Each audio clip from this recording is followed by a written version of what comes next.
Ready? Start. The present pandemic of COVID-19 and the crisis being faced by all nations have proved that the concept of development needs to be revisited. Apart from the issues of health, safety and hygiene concerns, the precautionary and preventive measures and the researches on curable vaccines, there are equal concerns for the looming economic crisis each country is foreseeing in the immediate and also far future.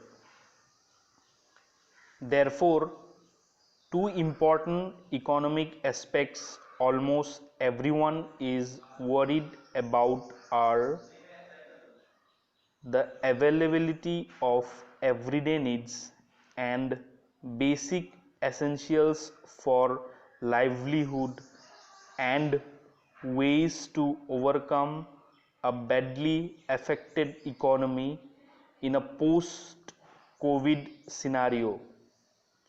And here comes the need for a self sustaining economy. Paragraph change. Building a national economy on the principle of self-sustainability does not mean building an economy in isolation. In today's time, it includes welcoming international economic collaboration, close economic and technical cooperation between nations, while ensuring minimum dependence on foreign economies. In a country like ours, it is vital to build a national economy that adheres to the principle of self-sustainability in economic construction in a diversified and integral manner. India, like China, has an increasingly influential role to play in the shifting politics, strategies, and alliances that will determine the nature of globalization in years to come. The political focus on India is largely to do with its emerging status as a global player economically and politically.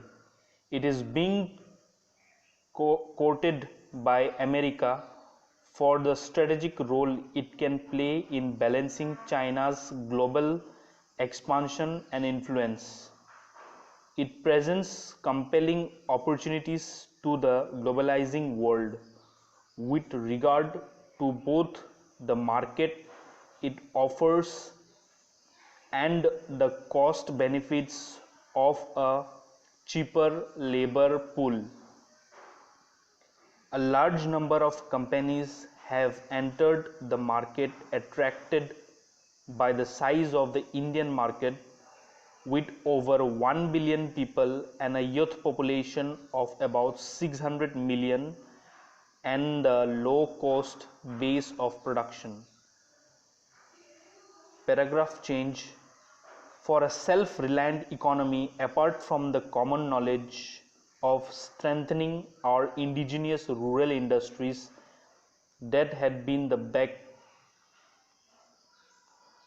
of our economy even prior to the British rule, strengthening MSME, etc., a holistic approach involving the regional economy, state economy, percolating to the local economy and down to each household economy should be adopted.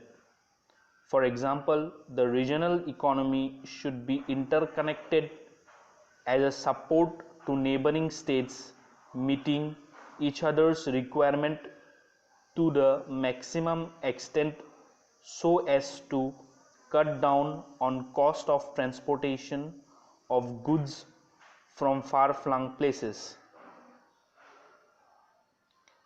Besides, economic development should be need-based and not on wants, because wants are unlimited and can never be fulfilled. Wants lead to mass accumulation, misuse of resources, uncontrolled harnessing, leading to dangerous climate destruction and climate change. Full stop.